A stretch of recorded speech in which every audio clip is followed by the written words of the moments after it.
Hello，大家好，歡迎大家翻到嚟文傑新時代頻道，我係劉文傑。今集想同大家講講咧，美國咧有好多唔同嘅地方咧都爆咗一個反特朗普同埋反關稅潮嘅一個示威浪潮。咁咧，全個美國同步咧，起碼有成1200單嘅示威咧係進行緊嘅嚇。嗱，咁樣嘅話，我又喺度諗緊啦，會唔會係一啲美國民主黨嗰邊嘅舊勢力去發動一個美國嘅顏色革命呢？都好事嚟啊，係咪？美國都未試過顏色革命，要試下啦。歐洲多國而家亦都同步響應去反特朗普啊！我哋陣間一齊去睇睇下。而佢嘅財長啊，早前咧就係撐特朗普噶嘛，話哎呀個跌市唔關事嘅，唔關佢加關稅事啊咁樣，係因為中國嘅 DeepSeek 咁樣。咁但係好似話佢而家嚇親啦，見到咁嘅情況底下咧，佢好似係想要辭職啦。咁到底成件事係點咧？我哋陣間一齊都去睇睇。喺影片開始之前咧，希望大家可以分享、讚好、留言、訂閱文傑新時代頻道，記得撳埋啷啷掣，揀個全部，咁大家就唔會錯過任何嘅一段影片啦。嗱，美國咧就即係加咗關稅啦，係嘛？咁啊，佢哋嘅總統特朗普咧就宣佈咗啲極具震撼性嘅超級不公平嘅加關稅嘅動作啦，導致到全球甚至乎真係〜唔單止全美㗎啦，全球真係嗰個嘅經濟嘅動盪咧，將會發生啦。其實發生咗唔少㗎啦。美國境內咧，而家係成千上萬嘅示威者咧，喺美國時間禮拜六咧就聚集喺華盛頓同埋全個美國多個唔同嘅城市，共同一齊係抗議特朗普同埋佢嘅億萬富豪盟友啊朋友啊。阿馬斯克上任之後咧，就接連咁樣推出關稅，仲有係大幅裁減佢哋美國聯邦員工等等呢啲瘋狂嘅措施同埋瘋狂嘅行為啊！要求呢兩個人咧係 hands off 嘅，即係喂停手啦，你哋唔好再搞咁多嘢啦咁樣。咁啊，據舉辦方就話啦，咁啊佢哋全個美國咧唔小心一夜同步咧就有1200場嘅示威一齊搞，係啊。而去管理嗰啲示威嘅人群嗰啲嘅叫做公務員嗰啲咧，都停咗手。第一，禮拜六；第二，佢哋如果阻止呢班人去示威嘅話，可能佢哋下一個係俾人炒嘅。係啊，所以美國公務員咧都非常之贊成呢啲嘅示威。路透社引述呢個活動嘅主辦方就話啦。正係喺佢哋華府，即係美國華盛頓嘅國家嘅廣場嘅集會嗰度咧，都已經有超過2萬人參加啦。啲人咧喺綿綿細雨底下咧，就聚集喺華盛頓紀念碑前面嘅大草坯嗰度，咁啊表達對美國政府嘅裁員啦、移民嘅打壓同埋最新嘅關稅政策咧，係佢哋非常之不滿嘅。嗰個活動網站亦都話啦，咁啊全個美國有50個州份噶嘛，50個州份咧就係一共咧係起碼有1200幾場嘅集會係同步進行，連加拿大同埋墨西哥亦都係有一個嘅聲援活動啊，咁啊大約有150場嘅示威嘅，咁即係加埋咧就成1400場嘅示威噶啦，哇，1400人嘅示威即係容易啲啫，1400場嘅示威係好困難㗎，係破晒美國嘅紀錄嘅。有一個來自新澤西普林斯頓嘅退休生物醫學嘅科學家 Terry 咧，佢就話啦，佢係特登開車南下去參加呢場集會，佢就為咗去抗議特朗普幾乎癱瘓所有嘅政策。從移民啦、美國政府效率部嘅瘋狂裁員啦、今個禮拜嘅關稅措施啦，到教育部門執笠啦，到成個國家，佢話所有嘅制度好似俾特朗普一次過摧毀晒。示威現場亦都有唔同嘅訴求嘅，有人咧就係揮舞烏克蘭嘅旗幟，有人就披住巴勒斯坦嘅圍巾，就舉起呢個解放巴勒斯坦嘅標語。而佢哋民主黨嘅國會成員亦都有上台去抨擊特朗普嘅政策。咦？嗱，有涉及到民主黨嘅國會成員嘅時候咧，咁可能呢一個已經唔係咁簡單嘅一個叫做示威啦，可能係顏色革命。如果唔係，點解會有1200場嘅示威同步進行呢？似係顏色革命多啲。而另一個來自新澤西州西海峽嘅73歲退休基金經理咧，佢就話啦，佢好擔心特朗普嘅政策，尤其是係關稅，將會帶嚟一個非常之大嘅災難。佢話呢啲嘅政策係會害死嗰班支持佢嘅農民，佢哋會損失咗好多嘅工作機會，甚至乎今次會毀掉人們嘅退休金。佢話好多人已經係損失咗幾萬蚊嘅美元啦，喺2日之內，但係呢個情況可能係會持續，佢哋棺材本可能都係會保唔住㗎啦。當然，喺咁嘅情況底下，係咪只係得反特朗普嘅事情會發生呢？咁樣咁啊，唔係嘅。有啲人咧就特登即係見到有咁多反特朗普嘅人喺度，特登咧就出現去支持特朗普嘅。有個來自俄亥俄州20歲嘅一個年輕人，佢戴住一頂 MAGA 帽，即係讓美國再次偉大嘅紅色帽嗰度，喺華盛頓嘅遊行邊緣嗰度，同啲抗議者嗰度喺度辯論啊、互鬧啊咁樣嘅嘢。佢話啦，其實我哋美國去搞呢啲嘅叫做示威啊、成啊等等都好和平㗎，得幾個人走嚟鬧下我啫嘛咁樣。咁我相信佢係好想試下有啲即係多啲顏色革命嘅味道喺嗰度嘅。咁啊，我都唔希望美國搞呢啲嘢搞得太和平，真係嘅。而喺康乃狄克州斯坦福嘅一個84歲嘅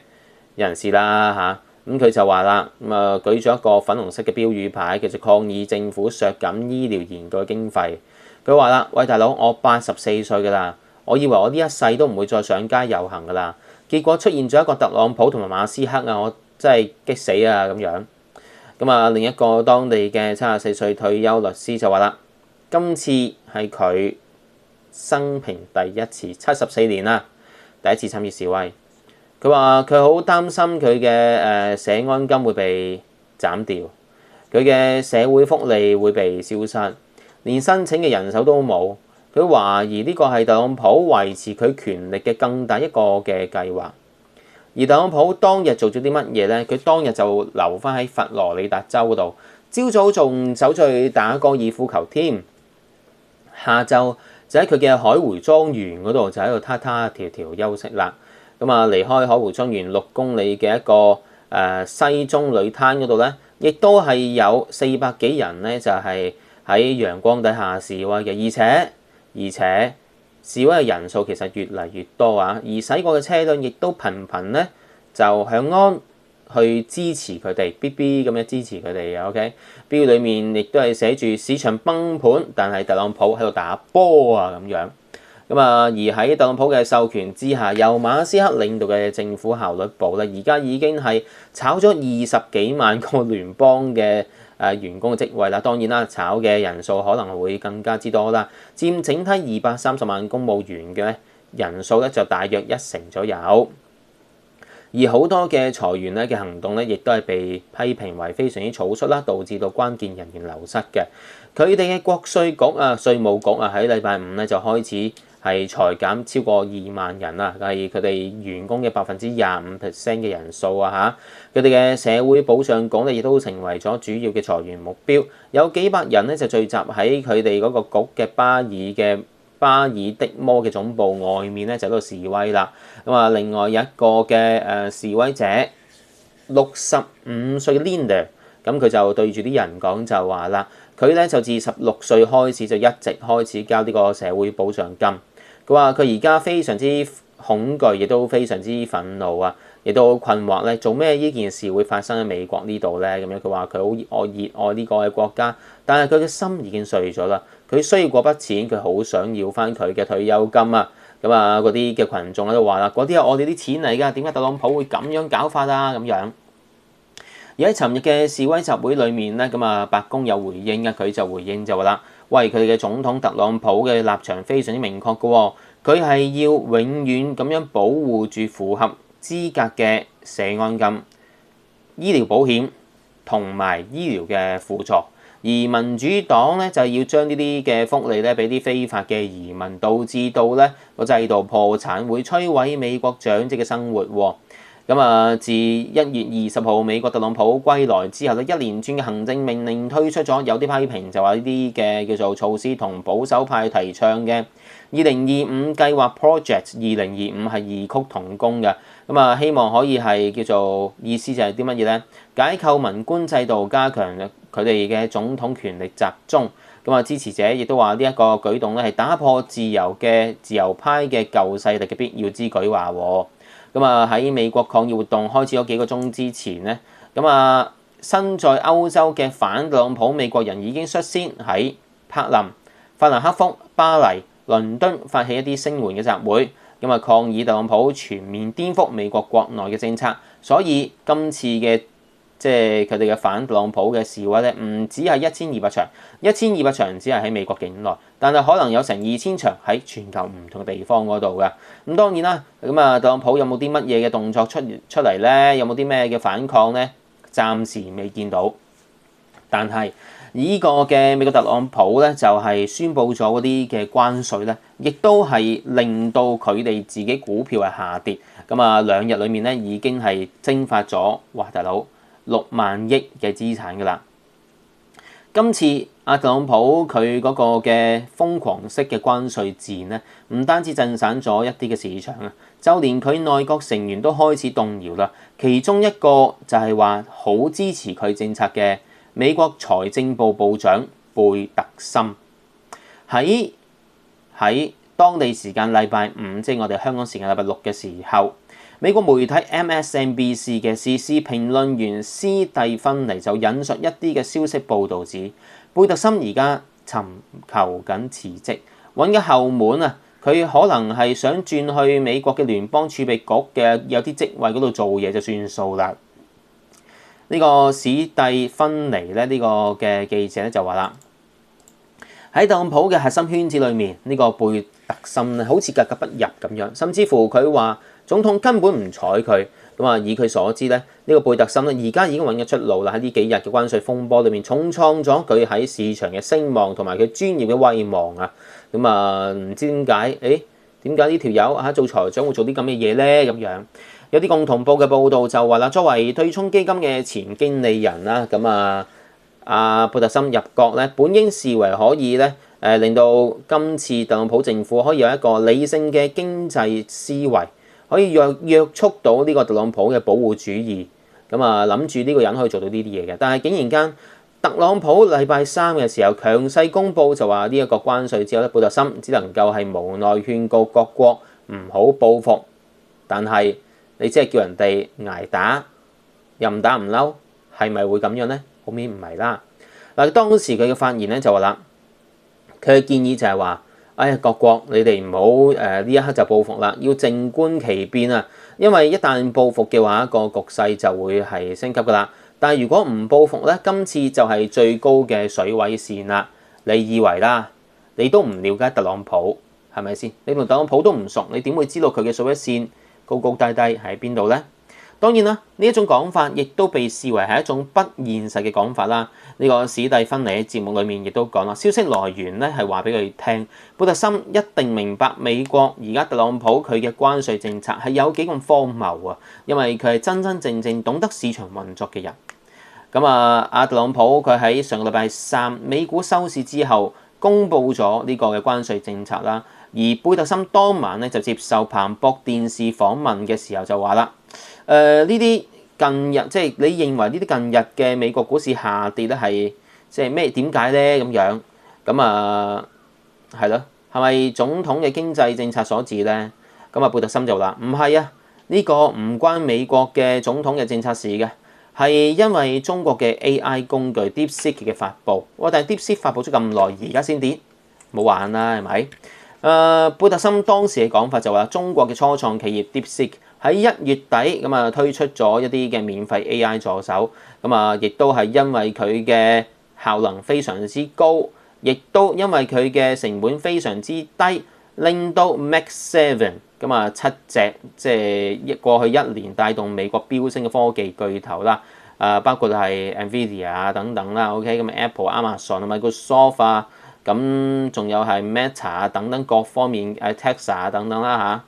咁Alphabet 啊呢啲啦，一堆嘅股票咁直線下跌，重創咗佢哋嘅科技板塊。但係路透社嘅報導之後咧，DeepSeek 橫空出世之後咧，雖然美國嘅科技股的確係一度曾經下創啊，但係咧喺市場喺2月中左右已經係回穩咗㗎啦。標普500指數當時更加係創咗歷史嘅新高添。